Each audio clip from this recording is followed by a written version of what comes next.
It is popularly accepted that the birth of capitalism is dated to the year 1776. This is because this is the date that one of the most important theorists of capitalism, Adam Smith, wrote The Wealth of Nations. This book outlined what many consider to be the principles upon which modern capitalism was built.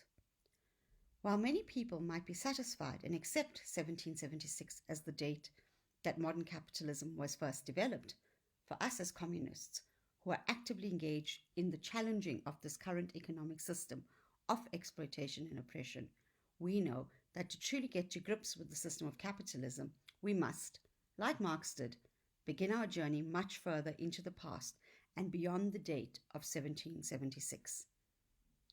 We will do this by firstly understanding the meaning of capitalism, as well as then examining how Marx defined capitalism.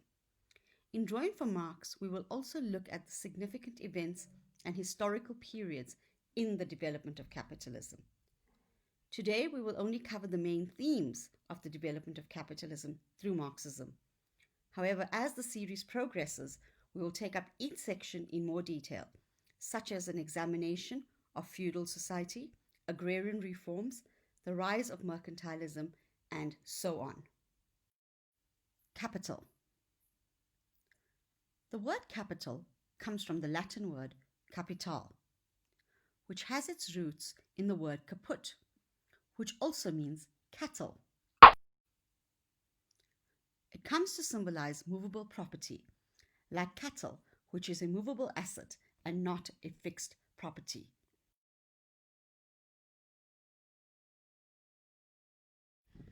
This early notion of capital emerged in the period between 12th to 13th centuries in order to refer to funds, stocks of merchandise, or sums of money, and very importantly, to refer to a unit of value that can grow in interest.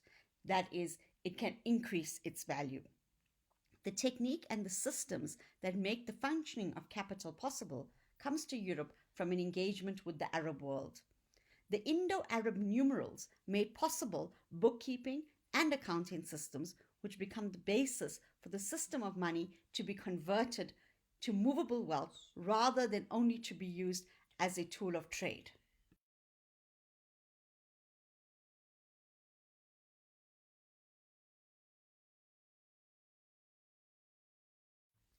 This system of numbers was then modified into Arabic numerals in the 9th century in North Africa.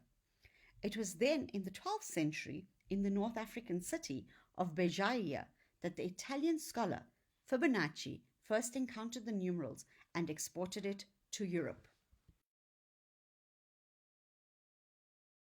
And while in its early development, the term capital was linked overtly to movable assets and trade, by the 16th century, with the birth of modern capitalism, it comes to be based on a system of production and profit, which at its center requires the labor of workers.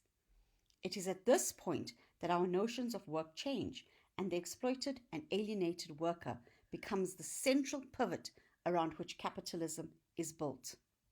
And it is, as Marx has written, this life activity the worker sells to another person in order to secure the necessary means of life. He works so that he may keep alive. He does not count the labor itself as part of his life. It is rather a sacrifice of his life. It is a commodity that he has auctioned off to another. At the most simplified level, Marx defined capital as a social economic relation between people, and not between people and things. For Marx, capitalism is a system of private ownership of the means of production, which only enriches capitalists, owners of capital. This is done at the expense of workers. Therefore, the owners of the means of production, the capitalist, have to exploit the workers, the proletariat, to enrich themselves and produce profit.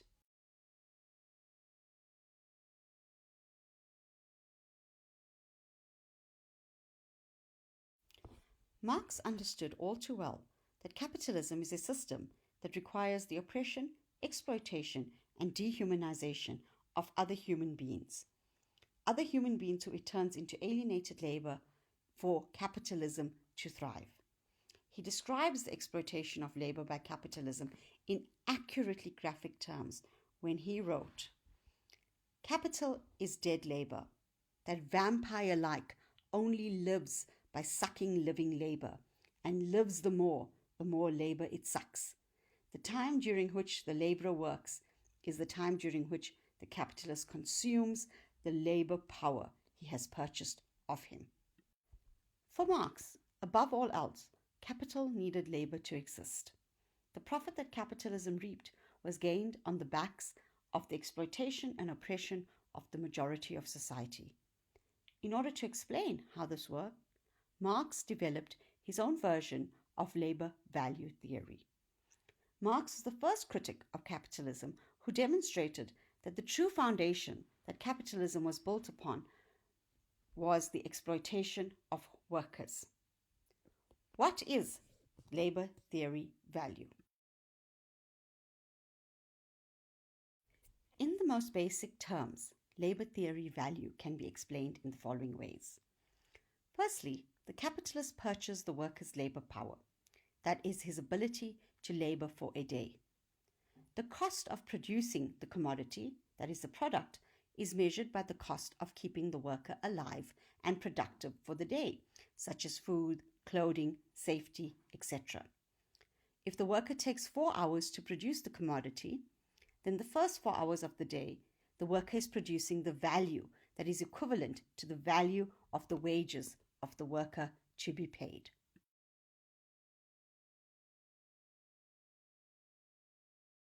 This is very simply known as necessary labor. That is the labor that is needed to make the product. However, for the capitalist to succeed, profits need to be generated. How then is profit generated? It is generated by the worker working the rest of the day without any compensation. This is the surplus labor of workers. This surplus labor produces surplus value for the capitalists. Surplus value, according to Marx, is the source of all profit. Now that we have dealt with some of the basic concepts of capitalism and the Marxist analysis of capital, we will now turn our attention to the history of capitalism as outlined by Marx. The tracing of the history of capitalism is important as it allows us to understand, firstly, how capitalism arises, and then how it develops into a global economic system. History will allow us to understand how the shift in society happened, and how did we go from laboring and producing for ourselves to eventually becoming willing labor within a system of exploitation, and what changes occur in society, politics, and law for this to happen.